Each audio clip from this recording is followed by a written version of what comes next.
इसलिए सम्मान नहीं करता कि किस पार्टी में है, किस संगठन से। कोई भी ऐसा आदमी जिसने उस खोई हुई उस सम्मान को जगाने के लिए अगर उसने डॉट बराबर भी काम किया है, तो हमें उसका न रंग देखना चाहिए, न जाति देखनी चाहिए, न पार्टी देखनी चाहिए। उसको यह एहसास कराना चाहिए कि जो हमारे अंदर सम्मान का भाव तू जगा रहा है, अगर तूने अगले 5 साल तक जगा दिया तो हम हर चौराहे चौराहे इस राष्ट्र को तोड़ने वाली शक्तियों को समाप्त कर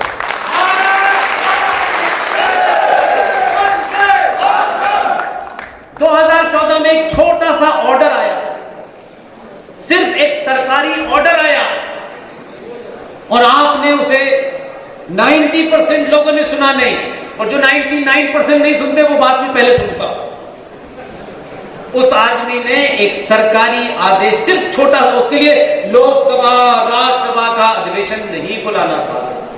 उसने ये कहा कि भारत में आप अपने डेट ऑफ बर्थ और आप किसकी संतान हैं, इस सर्टिफिकेट को आप खुद सत्यापित करिए।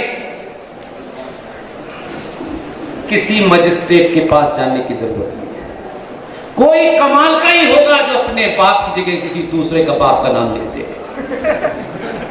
और उस ऑर्डर ने आपको उस बोध, उस कुंठा से बाहर निकाल दिया कि मेरा सर्टिफिकेट कोई मजिस्ट्रेट करेगा जो अंग्रेज बना गए थे, और उनके जाने के बाद 2014 तक आपका सर्टिफिकेट आपके पिताजी का नाम वो सत्यापित करता था जो आपको जानता था। एक छोटी सी बात से कितना बड़ा था।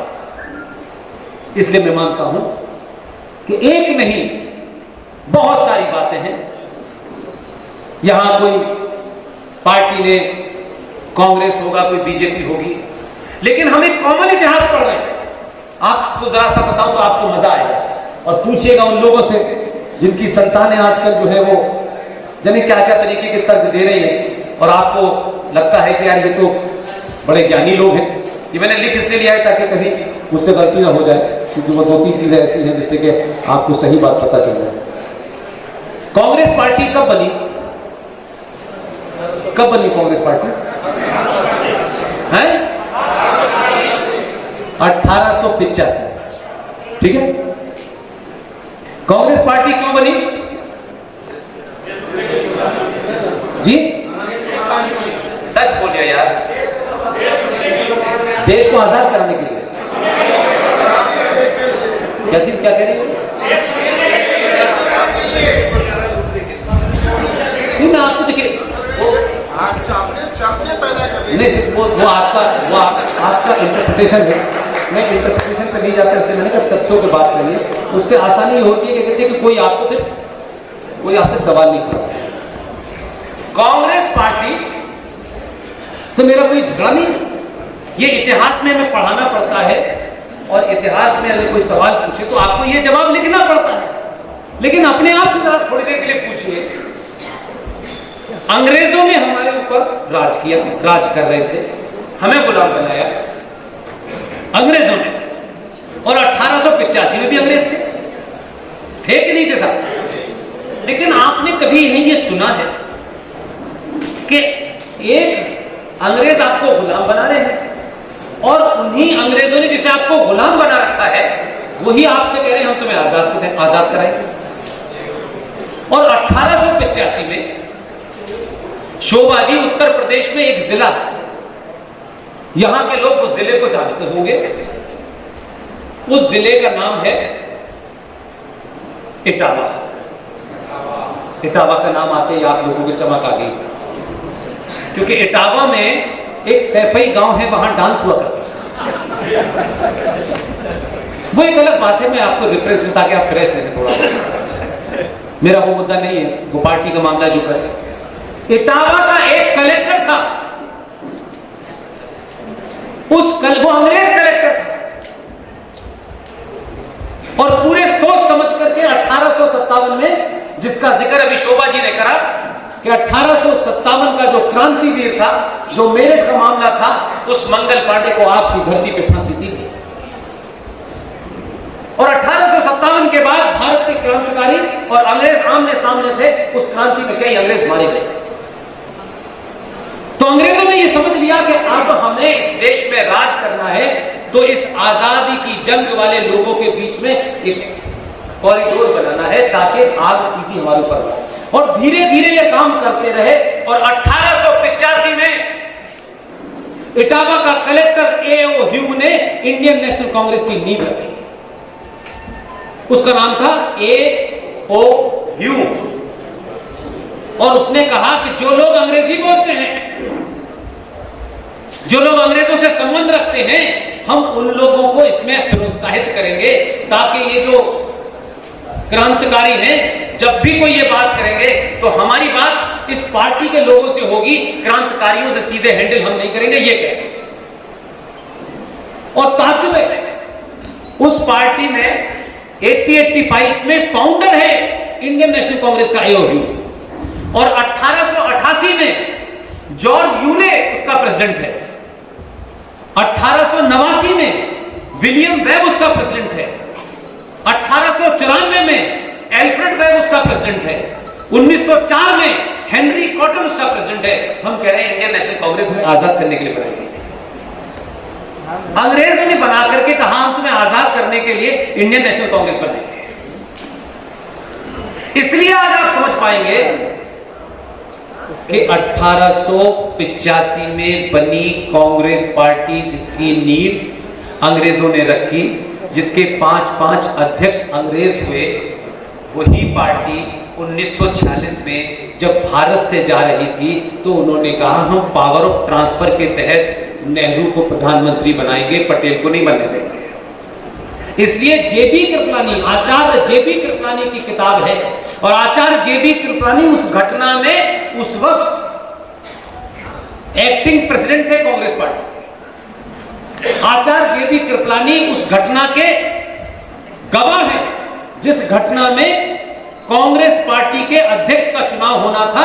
15 प्रोविंशियल असेंबली से जो वोट डाले गए, जब वोट खुले तो फूल वाले चाचा को एक भी नहीं मिला, और 14 में से 12 वोट पटेल को मिले, 1 कृपलानी को मिला और 1 किसी और साहब को मिला।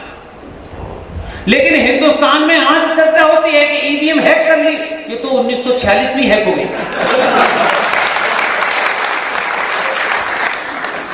जिस आदमी को 12 वोट मिले, उससे गांधी जी ने अपने कद का इस्तेमाल करके जेपी कृपलानी के माध्यम से पहले कहा कि पटेल से को इस्तीफा दे दो। और ये मैं नहीं कह रहा, जेपी कृपलानी जो वहां बैठे हुए हैं, उन्होंने अपनी किताब लिखी है। उस किताब के 245 नंबर पेज से लेकर 248 तक को आप पढ़ेंगे। उस किताब का नाम है Gandhi his life and thoughts.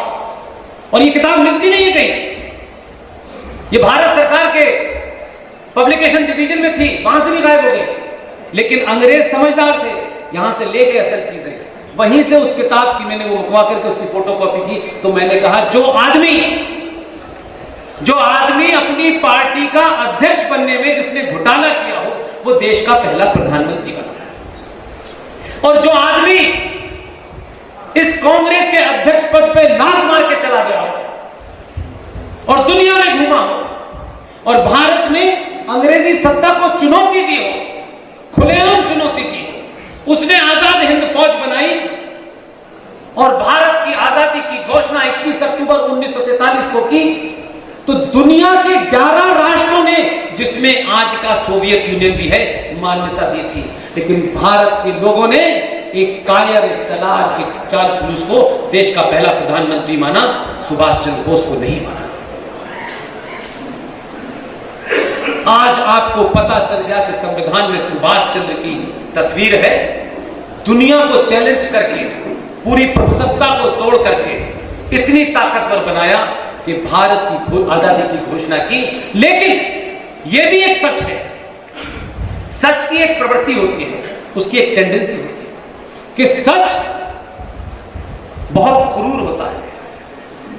उसे आप कितना भी दफना दीजिए, वो एक समय के बाद पूरी ताकत से बाहर निकलता है। और जब सच बाहर निकलता है तो आप भी वही हैं, मैं भी वही हूं, शोभा जी भी हैं, यहां हमारे एमएलए साहब भी हैं और दूसरे गणमान्य व्यक्ति भी हैं। और इतनी ताकत से निकलता है कि जिनकी हुकूमत में सूरज नहीं डूबता था, यह सुना होगा आपने बहुत। उनके यहां आज सूरज निकल जाता है तो संडे मनाते हैं। इसलिए जब आप सच बोलते हैं, अपने निजी स्वार्थों से ऊपर उठते हैं, तो कौन सी ऐसी ताकत है कि पिछले 7 साल से हमारी टीम एक ही एजेंडे को लेकर चल रही थी। उसमें किसी को एमपी की टिकट और पद्मश्री नहीं दिलवाना था, ना ऐसे किसी पुरस्कार की हमको आवश्यकता है, और पूरी ईमानदारी से देश के प्रधानमंत्री को बाध्य किया। और प्रधानमंत्री ने सुभाष चंद्र बोस से जुड़ी वो तमाम सारी फाइलें जो गुप्त खजाने में रखी हुई थी, उनको डीक्लासिफाई कर दिया।